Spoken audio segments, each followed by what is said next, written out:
Pues Pikusa Euskal Txokoa, pues 2003 lehendabiziko pausoak eman genitun, hemen 60 metrotara dagoen beste taberna batean, taberna eta jatetxea zen eraikin batean, eta alokatu genuen, pues Irurtzungo zenbait gazte kuadrilla, eta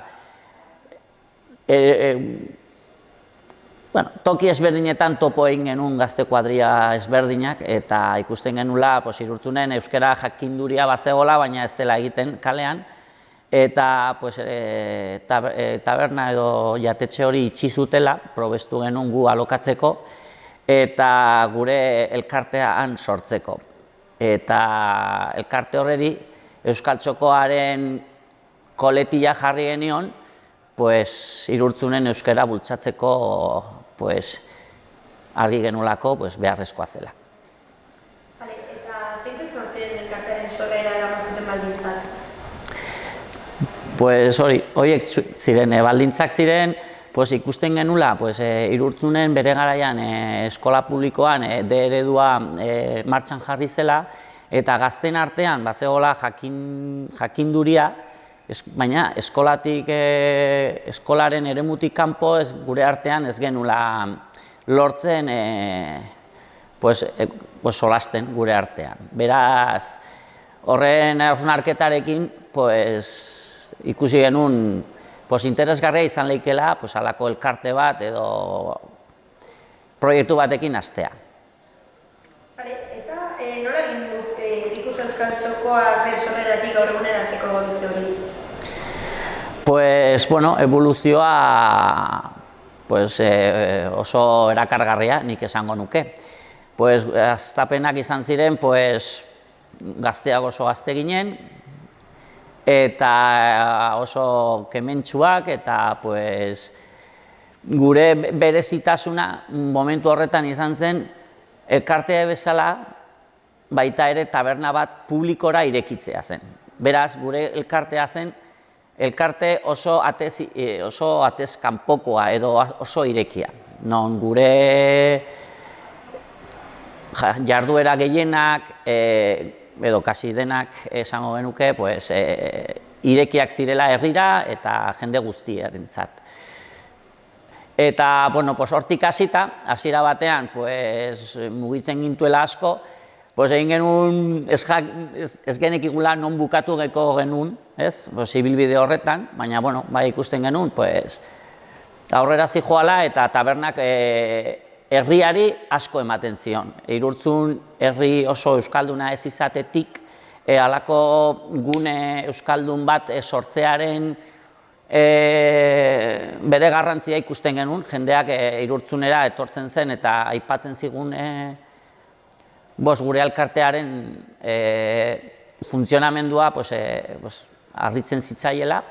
Eta hoxe, hor eman genituen urte pila bat, ez dakit 15 urte, eta hor gainbera bat etorri zen, guk ere adinak gora gindoaz, beste indarraz genuen, eta eraikina berak ez zuen ematen momentu horretan bazkideak eskatzen genuen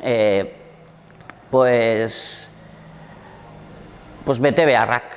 Beraz, etorri zen gainbera bat, eta sartu ginen proiektu batean, sartu ginen ez, hasi ginen hausnarketa batean. Eta hausnarketa horretan, elkartu ginen proiektu honetan sinesten genuen jende asko, eta proiektua aurrera eramateko pentsatu genuen beste eraikin bat behar genuela. Eta 2016an hasi ginen abuztuko egun bero batean hasi ginen Irurtzungo herritik etxe ezberdinak miatzen, eta honetan fijatu ginen. naiz eta garestia izan eta zailena izan, baina, bueno, pues, gu martxan jarri ginen proiektua hemen kokatzeko pues, gogokin, eta, bueno, pues, naiz eta kostata, denboran, ekonomikon eta indarretan, baina lortu genuen, eta niretzako hori izan zen hito interesgarri bat gure ibilbidean. 2016ko pues, hausnarketa prozesu horretan. Bueno, zenbat kide zarete gaur egun Pikuxar Euskal Txokoan? Bueno, gaur egun 130 bazkide gara Pikuxar Euskal Txokoan. Bueno, nolabait esateko organorik garrantzitsuena bazkiden batzarra izango litzateke, eta bazkiden batzarrean zuzendaritza taldea aukeratzen da. Zuzendaritza taldean 8 bazkide aritzen gara, eta bueno, urtero 2 batzar nagusi ohiko edo egiten dira, eta hor aldatu egiten dira zuzendaritza taldeko 2 kide. Zaten da, bueno, voluntario edo voluntariorik agertzen ez bada zozketa bidez aukeratzen dalako bazkide multzo bat, eta batzarrak erabakitzen du bozka nori eman, eta horren bitartez osatzen da zuzendaritza taldea. Bale, eta hori lotuta, zein dira kideen eginkizunak eta ardurak Pikuxar?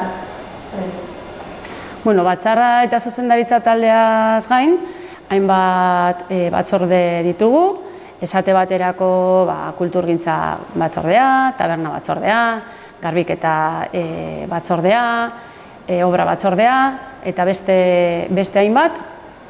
Eta, bueno, batzorde horien bitartez, bideratzen ditugu Pikuxar elkartean beharrezkoak ditugun lan guztiak edo aurrera eramateko eguneroko martxa hori. Bale, eta azkeneko honekin amaitzeko, nola bermatzen du elkarteak nahiz eta interes eta kide asko dauden guztien parte hartzea? Bueno, parte hartzeari dagokionez, nik uste sistema nahiko berezia dugula elkarte honetan, izan ere parte hartze orduak erregistratu egiten ditugu. Esate baterako iaz, 2023an, bazkide guztien artean 4.500 ordu lan ordu erregistratu genituen, eta horren bitartez, pixkat bermatzen dugu jende guztiak parte hartzea, norberak aukera dezake lan oso desberdinak daude, bileretara joatea, edo garbiketa egitea, edo kultur ekitaldi bat antolatzea. Orduan, norberak ikusten du non kokatzen den bere burua, bakoitzak egin dezake lan gustokoen daukan hortan, eta modu horretan lortzen dugu jende gehienek parte hartzea. Bale, lehenengoa bada, zeintzuk diren Pikuxar Euskal Txokoaren helburu nagusiak Euskal Herritarrak biltzeko puntu gisa. Pues gure helburu nagusiak eta Euskal Herritarrak biltzeko gisan ditugun berdinak dira. Azkenean gu taberna bat badugu irekia, orokorrean jende guztirentzako, baina taberna horretan bermatua dute edo dugu lehendabiziko hitza euskeraz izango dela eta tabernari guztiak euskaldunak izango direla. Beraz, nik uste dut hori mantentzea da gure helburu nagusia. Eta zer ekimen garatzen ditu elkarteak gazte euskaldunak biltzeko? Bueno, gazte euskaldunak berdin. Gazte euskaldunak guretzako garrantzitsua da euskararen erabilpenaren isla izatea Irurtzunen. Isla ez dakit hitza polita den, baina bai behintzat euskararen etxea izan dadin gazteentzat ere. Eta, horrengoa, zein dira Pikuxar Euskal Txokoak euskara eta euskal kultura bultzatzeko antolatzen dituen ekimen horiek? Euskal kulturan eta guk antolatzen ditugun ekimen denetatik dire. Oso anitzak izan leike bertso saio bat, izan leike kontzertu bat, antzeslan bat, monologista bat, edo tabernan egiten diren erakusketak. Beraz, saiatzen gara gehienak euskaraz edo euskal hizlariak egindakoak izatea, beti ez dugu lortzen, kontzertutan, edo lo que sea, baina bai aurkezpenak eta gauza gehienak euskaraz egitearen aldekoa gara, eta hori da gure aportazioa. Bale, eta hori lotuta, nora laguntzen du elkarteak euskararen normalizaziorako? Pues elkarte honek euskararen normalizaziorako egiten dituen ekimen garrantzitsuena, berriz ere errepikatzen naiz, niretzako badala taberna publikoa, eta gero bestaletik bazkideak, euskaldunak ez ditugun bazkideei, euskaraz bidaltzen dizkiogu informazioa ere, eta euskararen presentzia herrian bermatzea. Funtzionamenduaz, nola hartzen ditugu Pikusa Euskal Txokoak eguneroko kudeaketarako erabakiak? Eguneroko kudeaketarako erabakiak hartzeko orduan, lehen esan dudan bezala erabaki garrantzitsuenak batzarrak hartzen ditu, eta eguneroko martxan, erabaki txikiagoak edo direnean, zuzendaritza taldeak hartzen ditu, eta beti ere batzordeekin ere nolabait lankidetzan. Askotan batzordeek proposatzen dituzte zenbait gauza, eta gero batzordeen horien bidez iristen dira horiek zuzendaritzara, eta zuzendaritzak hartzen ditu erabaki nagusiak eguneroko martxan, esan bezala erabaki garrantzitsuak batzarrak hartzen ditu. Bale, eta gero nola finantzatzen da elkarteak bere jarduerak ditu? Nola nortzuk necesariak? Diru laguntzak eta gero... Laguntza publikoak eta mezenazgo, Nafar Gobernuko mezenazgo proiektuan bidez. Bale, eta gero bazkideen kuotak eta hori ere, bai, esango dut, ez? Bale. Errepikatu diazu galde, bai? Nola lortzen dituen elkartea? Sarrerarako. Gure jarduerak finantzatzeko bideak izaten dira, beste elkarte batzuetan bezala diru laguntza publikoak, Nafar Gobernuaren diru laguntzak edo udalak ematen dizkigunak. Gero, bazkideen kuotak ere hor izaten dira. Eta azkenik, Megna proiektuan sartua gaude, Aizpea Euskara taldearekin batera, mezenazgo bidezko finantziazioa da, eta dohaitza batzuk egiten dira, eta hori esan dut lehen ez nuela kontrolatzen, eta tokatu zait orain hori esatea. Hori mezenazgo kulturala, hori Nafarroako mezenazgo kultural proiektuan gaudela sartuta, Nafarroako Aizpearekin batera. Bai, beste gabe. Nik uste. Gero bat zegoen bitea besteari galdera batean hori erantzuteko, ez? Jazta. Bai, uste dut, Hori sartu hori bakarrik... Nola esan duzuela izena? Nafarro Gobernuko mezenazgo kulturalaren barruan, Megna proiektuan, Aizpearekin batera, badugu proiektu aurkeztua. Bale, nola finantzatzen da elkartea? Gure finantziazio bide nagusiak izaten dira beste elkarte batzuetan bezala diru laguntza publikoak, Nafarroko Gobernuarenak edo udalarenak.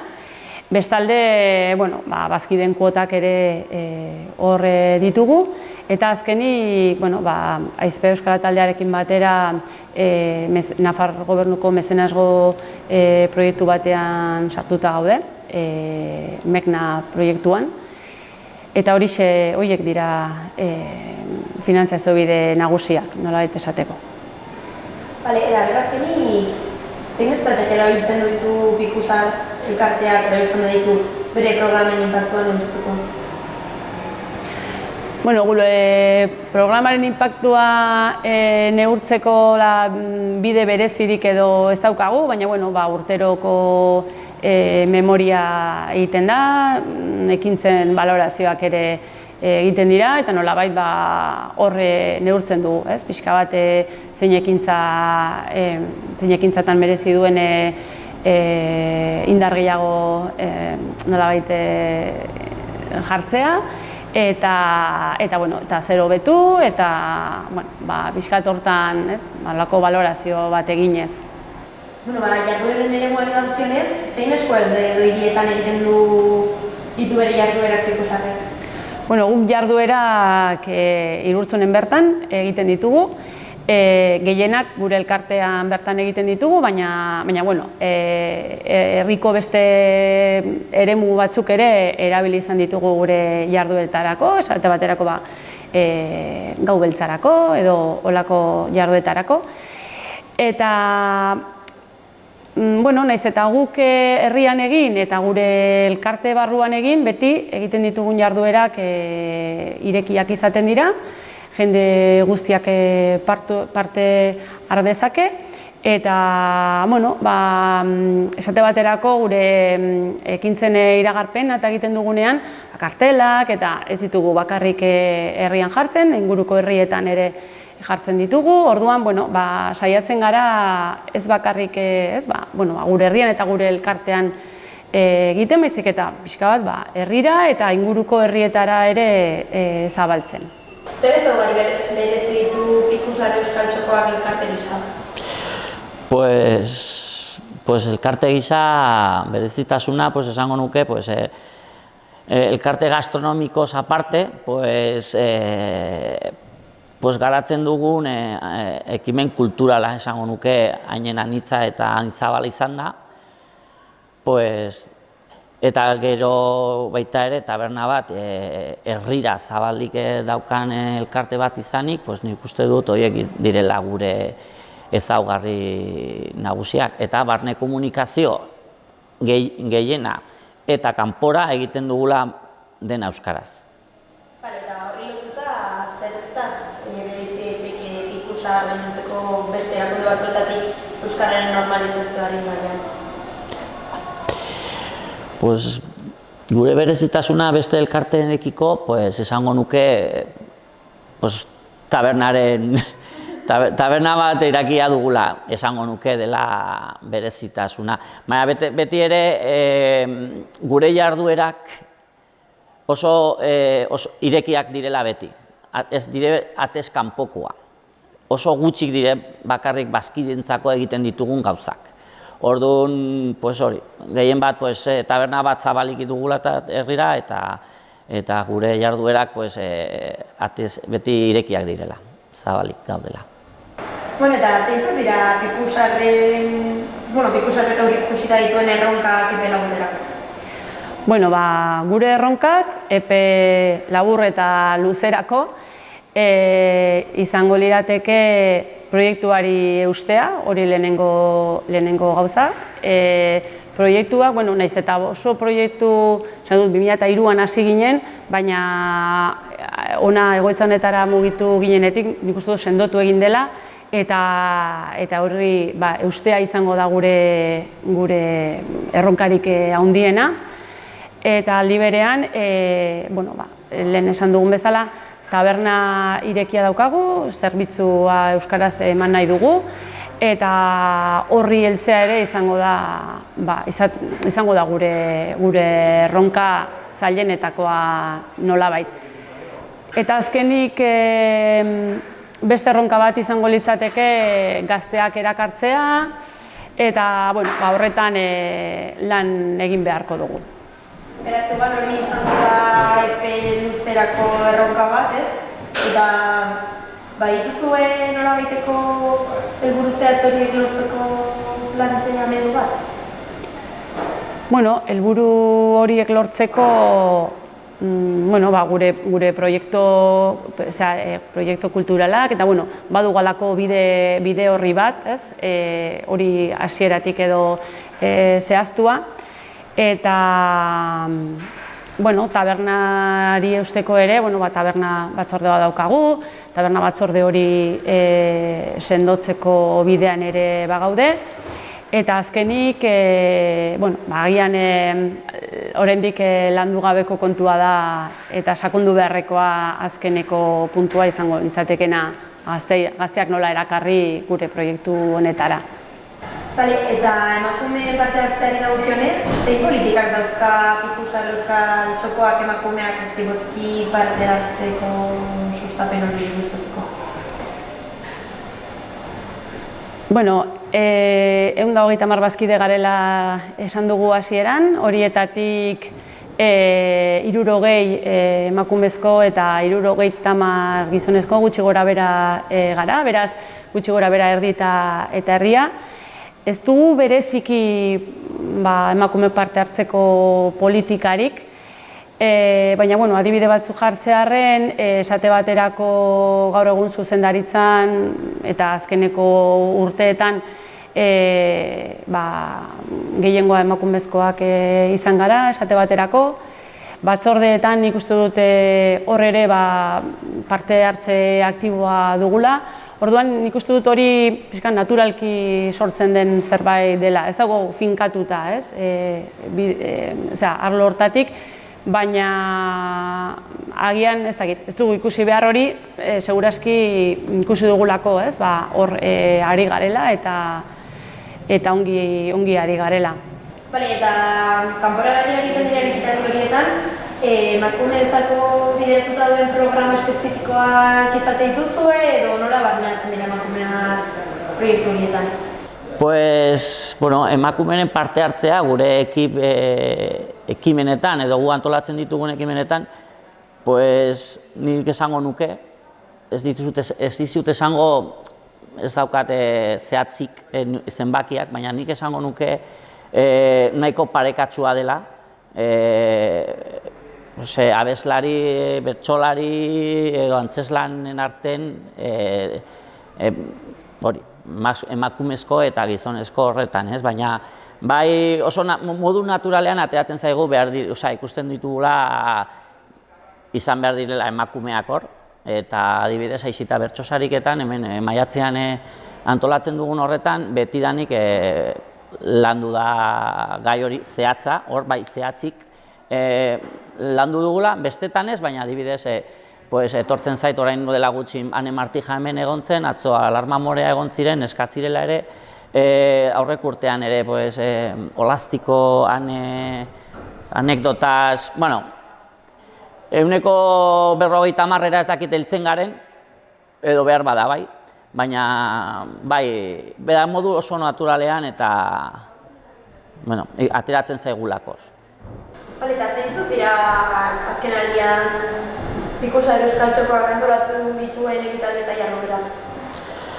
Pues azken aldian antolatzen ditugun jardunaldia edo jarduerak, kontzertuak, antzeslanak eta aipatu dizkizudan aparte, bereziki aipatuko nizuke gaubeltzaren inguruan, hemen Irurtzunen antolatzen dugun gaubeltza, ibilbide beltza, esan nahi nuen, eta oso arrakastatsua dela, etortzen da Iruñetik eta Nafarrotik oso eremu ezberdinetatik etortzen dire ibilbidea egitera, eta gero San Jan gaua ere hemen Herriko plazan Izkidi elkartearekin batera antolatzen eta Horritz dantza taldea ere.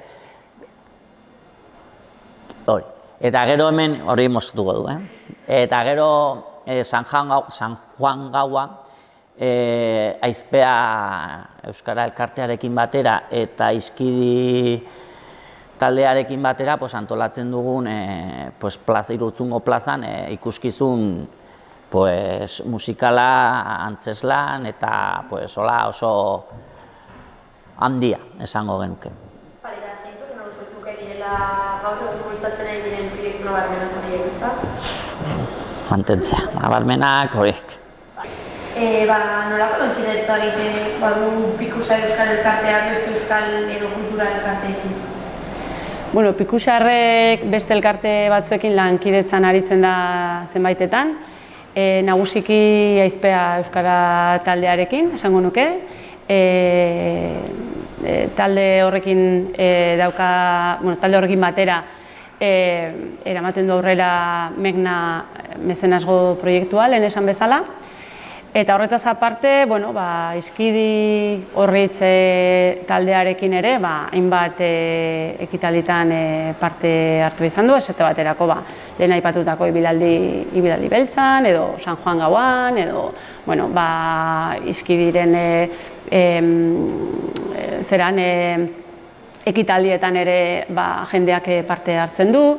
Horiek dira nagusiki harreman handienak. Eta gero bestetik, zein erakunde ofizial edo administrazioarekin mantentzen dugu harreman edo elkarlana? Erakundeekin harreman handiena Irurtzungo udalarekin izaten da, lehen esan bezala, diru laguntzak eta jasotzen ditugu, eta, hemengo herriko kultur kontseiluan ere parte hartzen dugu, beste elkarte batzuekin batera, eta nolabait gaur egiten dugu harreman hori.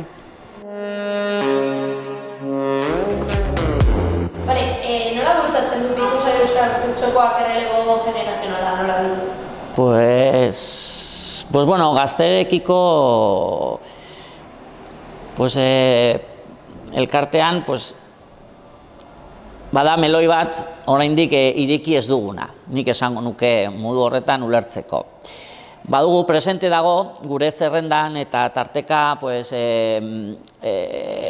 dezizio esparrutan oraindik ez da ailegatu, baina bai dagoela jendeen artean, bai solasten garela gai horretaz, ze garrantzitsua ikusten dugu.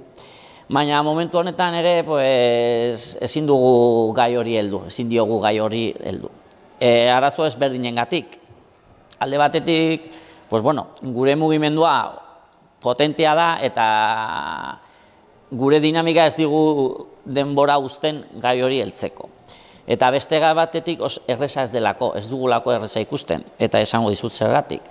Ze gure elkarte berri hau 3-4 urte berritu genuen, orain dela 3-4 urte, eta badugu mailegu bat atzetik ordaintzen.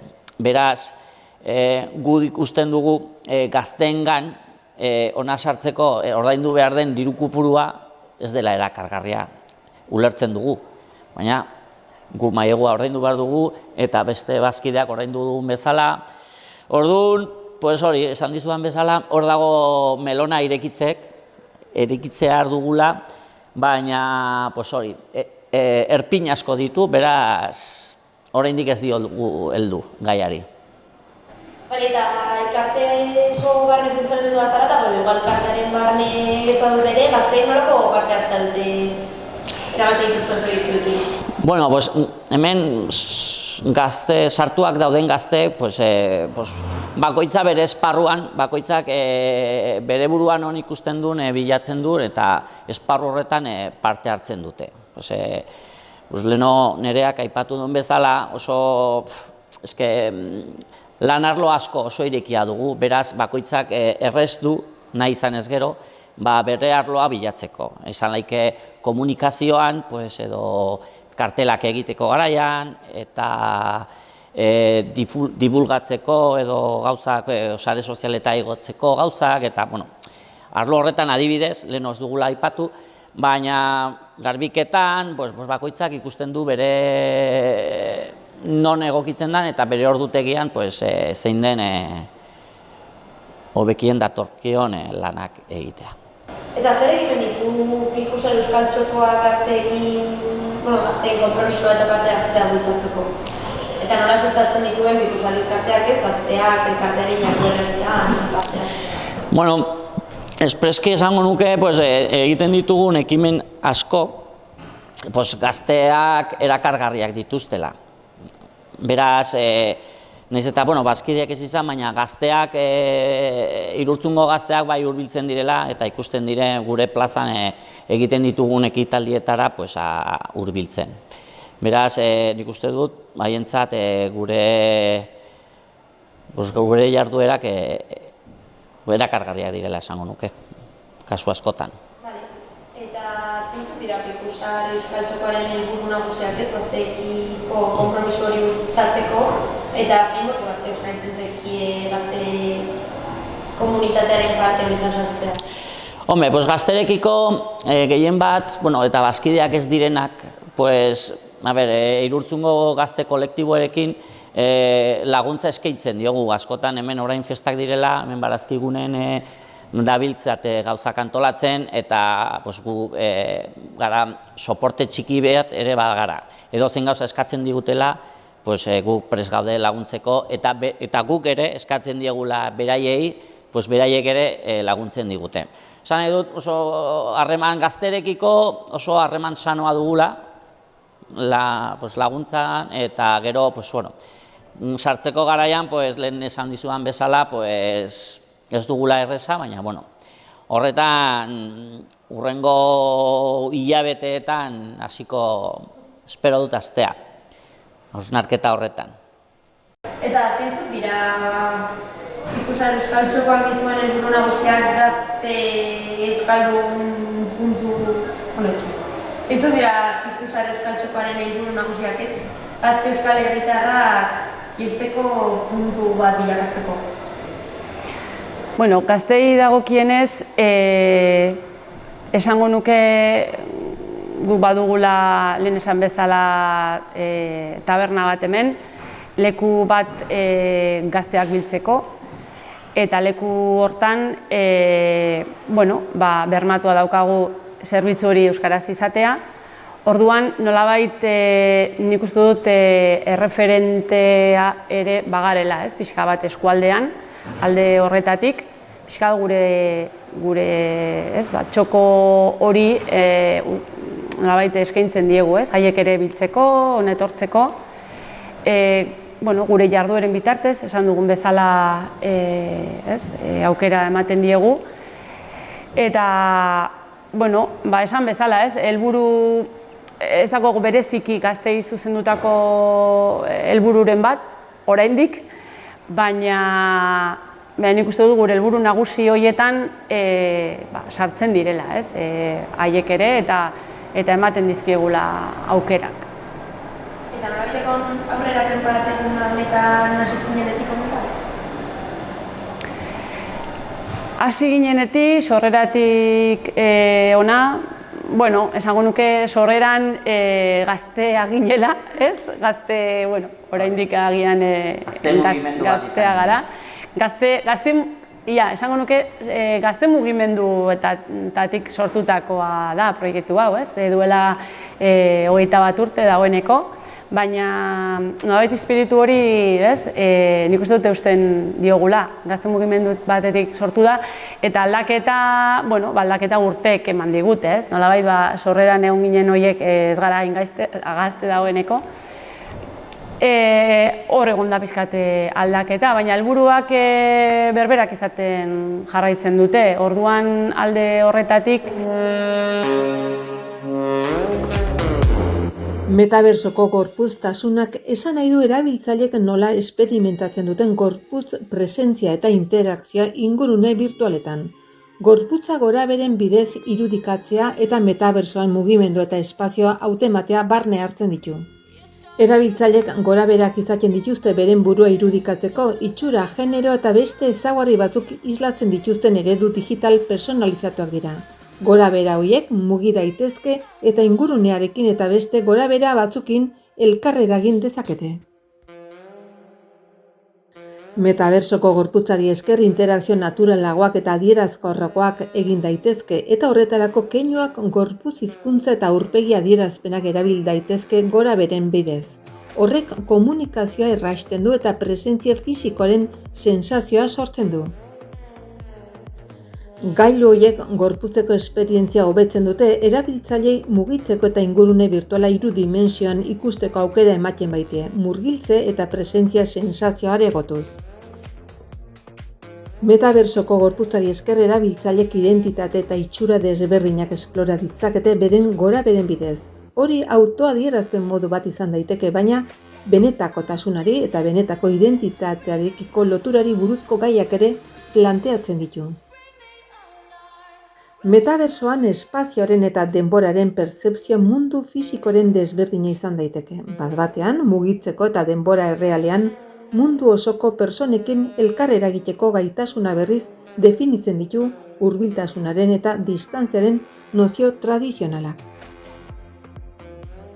Metabersoan gorpuztasunak hainbat erronka planteatzen ditu, hala nola jazarpen birtuala, identitatearen ordezkapena eta avatarraren pribatutasunarekiko errespetua, interakzioen etikari eta gorpuz digitalaren erabilera egokiari buruzko galderak ere sortzen dira.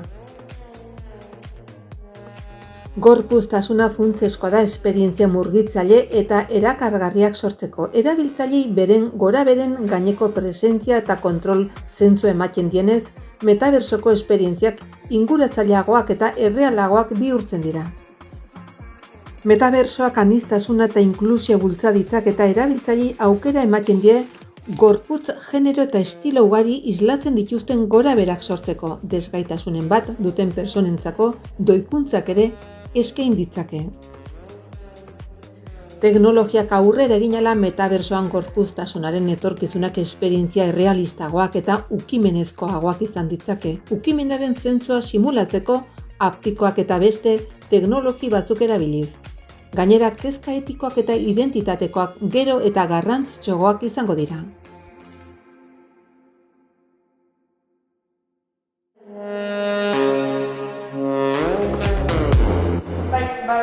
Zein estrategia erabiltzen ditu Pikusa, zein digitalizazio estrategia erabiltzen ditu Pikusa Euskal Txokoak? Gaur egun digitalizazioa gure gizartean erabat sartuta dago, baina esan behar dugu ez dela gure helburuetako bat. Digitalizazioa gure eguneroko lanean eta gure proiekturako baliagarria den momentuan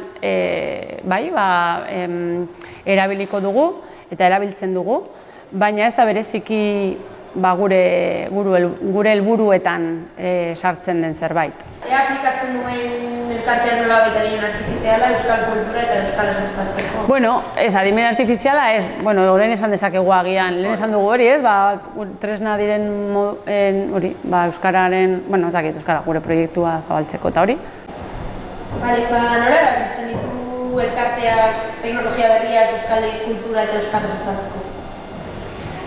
Teknologia berriak erabiltzen ditugu batez ere gure lanerako eta gure zabalkunderako ere bai, Lehen esan bezala, ekitaldi pila bat antolatzen ditugu eta sare sozialak erabiltzen ditugu esate baterako horiek iragartzeko eta pixka gure berri, jendea gure berri izateko. Baina funtsean hori da hortan gabiltza, teknologia berriak ez ditugu askoz ere gehiago erabiltzen. Nolabait gure lana errazten diguten aldetik erabiltzen ditugu. Esate baterako duela gutxi hasi ginen Telegram erabiltzen gure batzarretan itzulpen zerbitzu bat emateko, nahi duenarentzat, eta nolabait hori gure eguneroko lan hori errazteko diren aldetik erabiltzen ditugu, baina ez dira gure funtsa nolabait esateko. Gaur pixka bat ezagutu gaituzue eta hobeki ezagutu nahi gaituenak hementxe gaude, Irurtzunen, erdialdean, Lizarra kaleko 3. zenbakian, taberna bat daukagu, plaza ederra, une goxoak pasatzeko, ekitaldi pila bat antolatzen ditugu, sareetan mugitzen gara eta iragartzen ditugu, orduan badakizuen non gauden eta nahi duzuenean pozez hartuko zaituztegu.